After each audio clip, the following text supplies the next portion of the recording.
हाल ही में राहुल गांधी को लोकसभा से डिस्क्वालीफाई कर दिया गया है। अब राहुल गांधी 2024 और 2029 के लोकसभा इलेक्शन नहीं लड़ पाएंगे।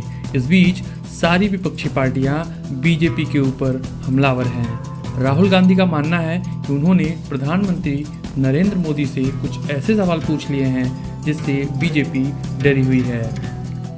आइए सुनते हैं राहुल गांधी के वो कौन से सवाल हैं जिससे बीजेपी घबराई है।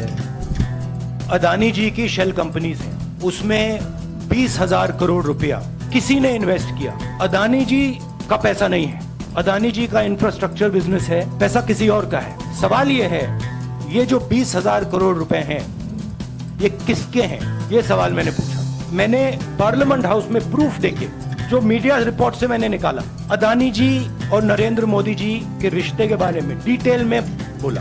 रिश्ता नया नहीं है, रिश्ता पुराना है। जब नरेंद्र मोदी जी गुजरात के सीएम बने थे तब से रिश्ता है और उसके बहुत सारे पब्लिक प्रूफ्स हैं। हवाई जहाज में मैंने फोटो दिखाई, नरेंद्र मोदी जी बड़े कंफर्ट में बैठे हुए थे अपने दोस्त, अपने मित्र के साथ। पार्लियामेंट में मैंने दिखाई।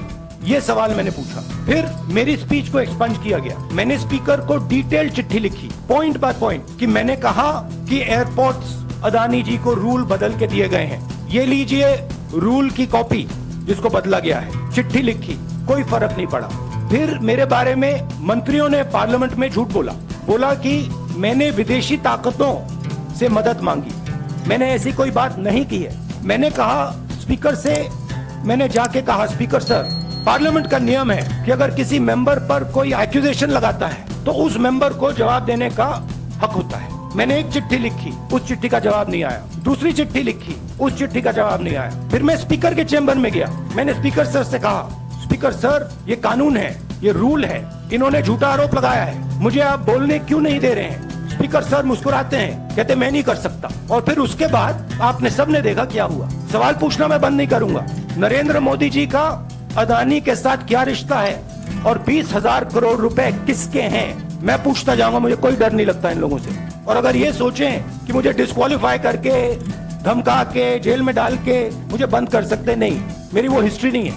मैं हिंदुस्तान के लोकतंत्र के लिए लड़ रहा हूं और मैं हिंदुस्तान के लोकतंत्र के लिए लड़ता रहूंगा।